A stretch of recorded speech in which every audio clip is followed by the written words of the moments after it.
So, yeah. Alright, sure you want to do this? The deep web is full of fucked up shit. Even worse, a red room. There are some things you can't unsee. Alright, well, don't say I didn't warn you. The deep web is like a giant maze. There is no search engine, so you have to do some exploring to find out what you are looking for. First thing, there is two main programs of which you'll be using on your search for a red room. Anne and Notes. Anne is a web browser that allows you to access the deep web. You can't access these sites on a normal browser. Notes is, well, notes. You can use this to take notes on what you discover, so this is a pretty important tool to use. I went ahead and set your homepage on Anne to a deep wiki page to get you started. What you are looking for are 8 hidden keys on the deep web. Not all sites have them, but some do. You have to explore each page, click the links, and see what you discover. A hidden key looks like this. Each key contains an order number associated with them. This is important. Once you have found all 8 keys, you have to type out the complete key in order. This will provide you with the Red Room's URL. This is where the notes system comes handy. You can keep track of all the keys you have found. Another tricky thing with the deep web is that some pages are only up at certain times of the night. If you look at the top right corner of your screen, you will notice a clock. Obviously, this is your current time, so if a site you visit is not up, try again a couple hours later. Next to the clock, you will notice a day count. This keeps track of how many days have passed since you started your search for a red room. Alright, now that is out of the way, let's get on to the more interesting things about the deep web. When you explore the deep web, you're exposed to hackers. These hackers will attempt to attack you, but don't worry, I went ahead and installed some tools to prevent this from happening. There are 3 kinds of attacks that happen to you while you browse the deep web. The first one being a denial of service attack, or better known as a DOS attack. When a hacker attempts to DOS you, you'll be prompted with the DOS blocker tool to try and block the attack. You simply just have to click the action nodes in the puzzle and redirect the traffic to the exit node. This prevents the packets from flooding your system. You have to activate all of them though. If you don't, you will get hacked.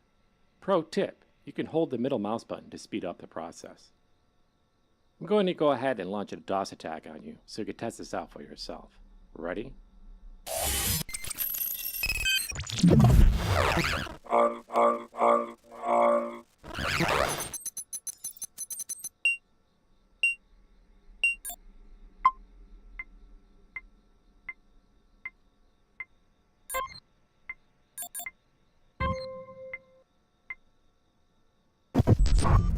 Okay, great. You nailed it. The second type of attack that can happen to you is the kernel attack. Hackers will try to corrupt your kernel and prevent you from using your system. Just like the DOS blocker tool, I went ahead and installed the kernel compiler tool for you to fix the corrupted code. With this tool, you simply just have to type what you see on the screen. Alright, now I will launch a kernel attack on you so you can test it out for yourself. Ready?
Let's try that again.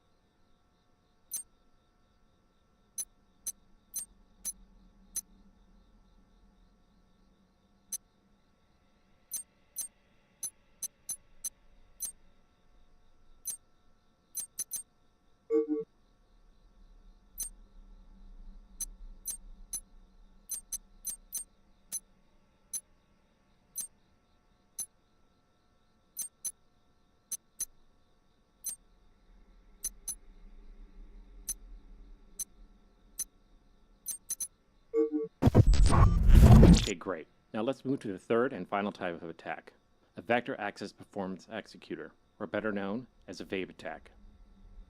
A VAPE attack will corrupt your memory segment blocks by rearranging them out of order. Just like the previous two tools, I went ahead and installed the Cloud Grid for you to correct these segments. With the Cloud Grid, you must rearrange the memory segments so they are not horizontal or vertical from each other. A corrupted memory segment looks like this, and a correct memory segment looks like this. I'm going to go ahead and launch a VAPE attack on you. Ready?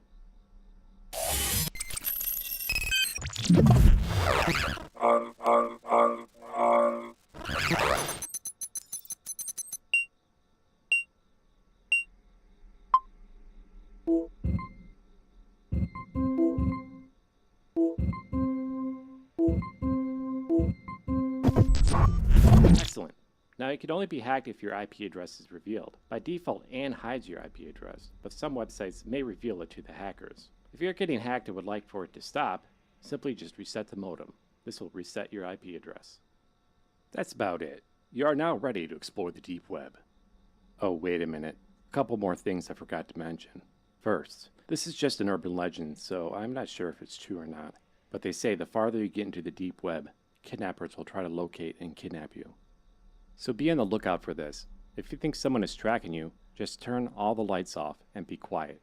Don't say a word. When you think the coast is clear, turn the lights back on. Now besides that, this I can promise you is real.